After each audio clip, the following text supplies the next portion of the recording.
তীব্র তাপদাহে পড়ছে ইউরোপ, দাবানল ছড়িয়ে পড়েছে ফ্রান্স, স্পেন, পর্তুগাল ও গ্রিসে। গরমের তীব্রতা বেড়েছে জার্মানিতেও।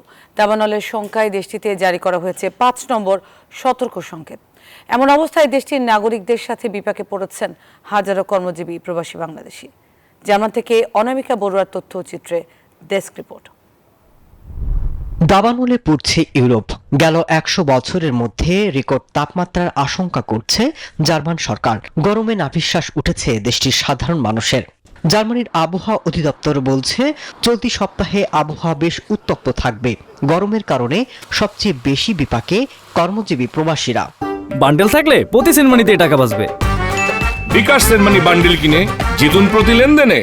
এবং এখন যে তাপমাত্রা ৩৫-৩৬ ডিগ্রি, আমাদের বাংলাদেশি ভাইয়েরা যে কাজ করতেছে তাদের খুবই কষ্ট হইতেছে। গরমের তীব্রতা বেড়ে যাচ্ছে এবং ইউরোপের সবগুলো দেশগুলোতেই তীব্রতা বেড়ে যাচ্ছে, যার কারণে যেমন আমাদের বাঙালিরা স্পেনে, ইটালিতে যারা কৃষি কাজ করে তাদের অনেক কষ্ট হচ্ছে। চলতি বছরও দাবদাহে সৃষ্ট অগ্নিকাণ্ড ঠেকাতে এরই মধ্যে প্রস্তুতি নিয়েছে সরকার। সর্বোচ্চ সতর্ক অবস্থায় প্রস্তুত রাখা হয়েছে দমকল কর্মীদের। জার্মানিতে দেখা যায় দিনের বেলা প্রচন্ড গরম, ওরকম রাতের বেলা তাপমাত্রা হঠাৎ ড্রপ করে প্রায় 13 ডিগ্রি, সামটাইমস 15-17 ডিগ্রি। আমি এখানে জার্মানিতে বসবাসরত সব বাঙালি ভাই বোনদেরকে বলবো যে তারা যেন একটু সতর্ক থাকে। তবে আগামী সপ্তাহ থেকে গরমের তীব্রতা কমে তাপমাত্রা 25 থেকে 28 ডিগ্রি সেলসিয়াস নেমে আসবে বলে জানায় দেশটির আবহাওয়া অধিদপ্তর।